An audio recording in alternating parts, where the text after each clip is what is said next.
from a really windy Glastonbury.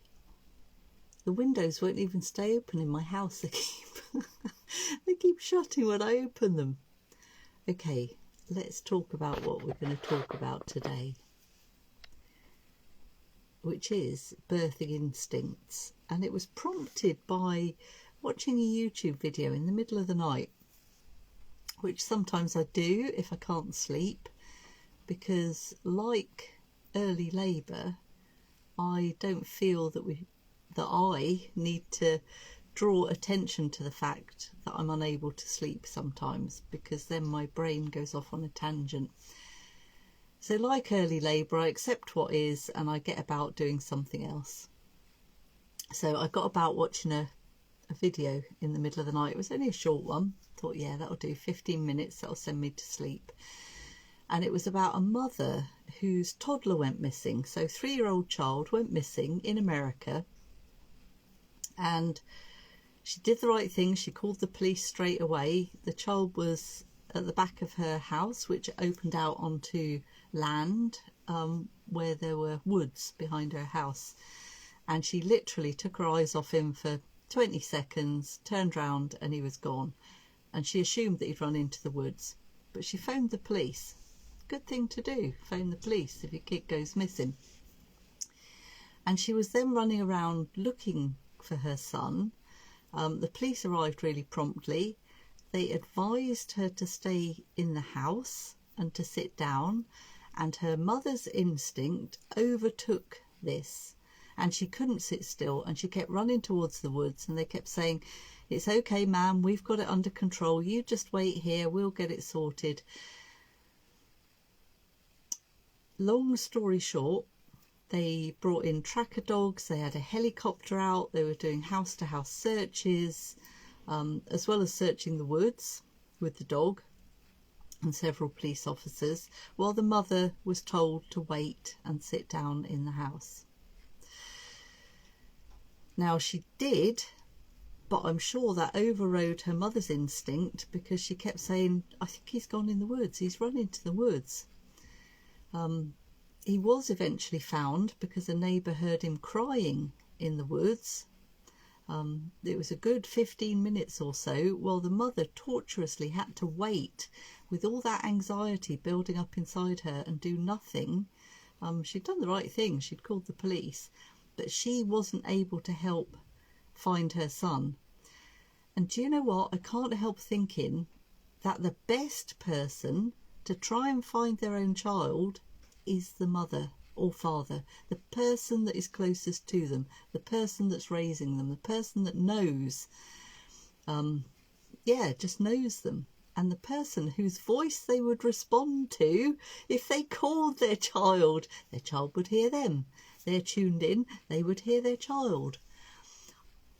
I'm pretty sure it led to a delay with this poor child crying in the woods for his mum.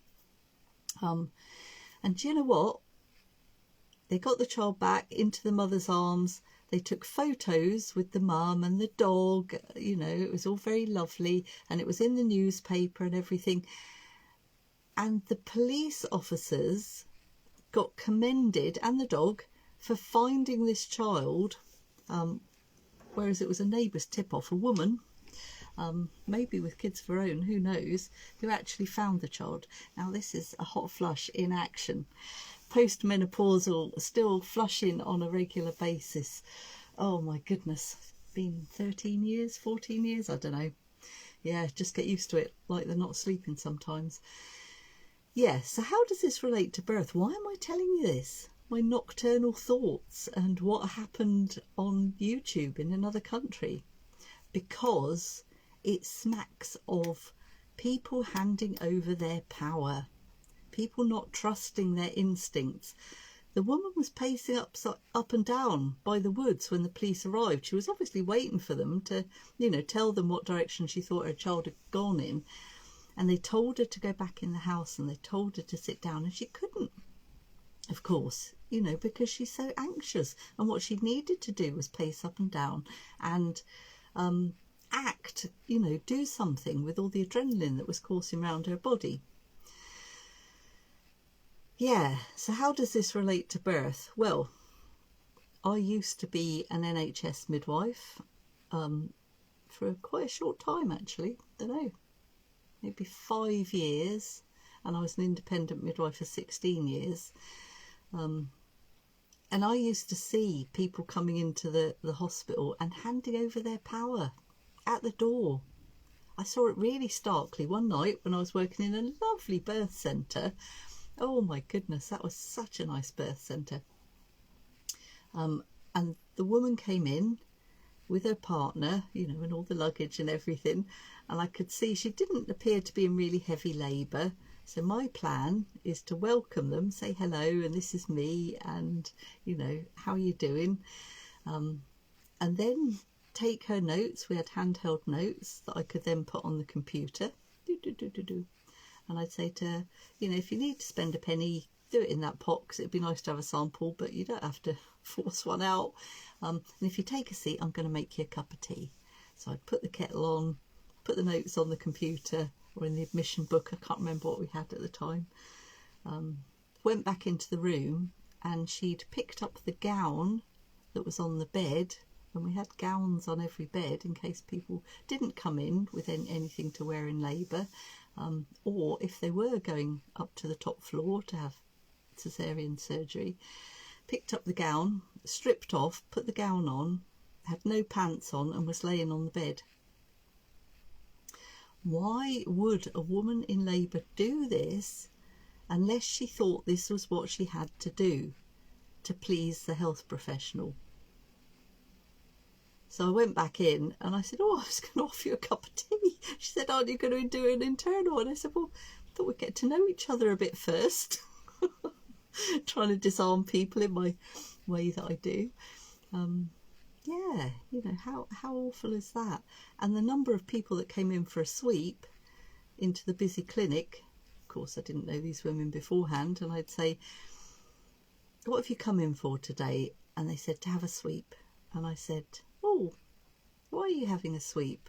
Oh, the midwife told me I had to have a sweep. But do you know what it is? No, she didn't tell me what it is. She just told me I had to come in for one. Oh my goodness. So now I have to explain to you in a busy clinic what a sweep is, and ensure that you understand before I can even offer you a sweep. You know, the loss of power, the handing over of power. When did it start? When did it start? So many hundreds of years ago. Many, many, many years ago, our ancestors, it's in our DNA, isn't it? It's not just how we were brought up to be good girls and do as we're told and respect authority and all that. It's in our DNA. And if we get it wrong, and if we do something subversive, perhaps we'll be labelled a witch and we'll be burnt, you know, and ridiculed. And so we've got to toe the party line, do as we're told, not make waves, please the health professional, which you never ever have to do. It's not your job to please a health professional. Oh, I used to get pleasure just from doing a good job myself.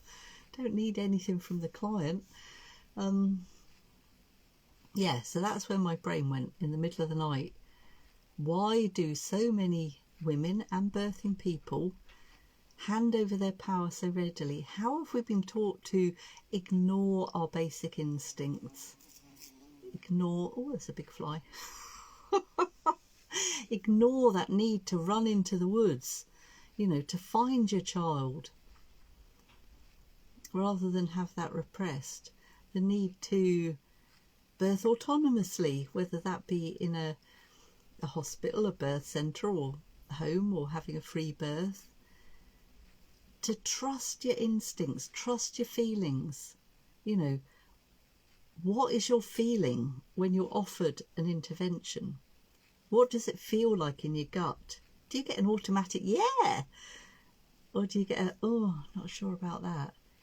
Does your heart sink? All of these things. And this is what, as birth keepers, we need to be helping our clients to tune into.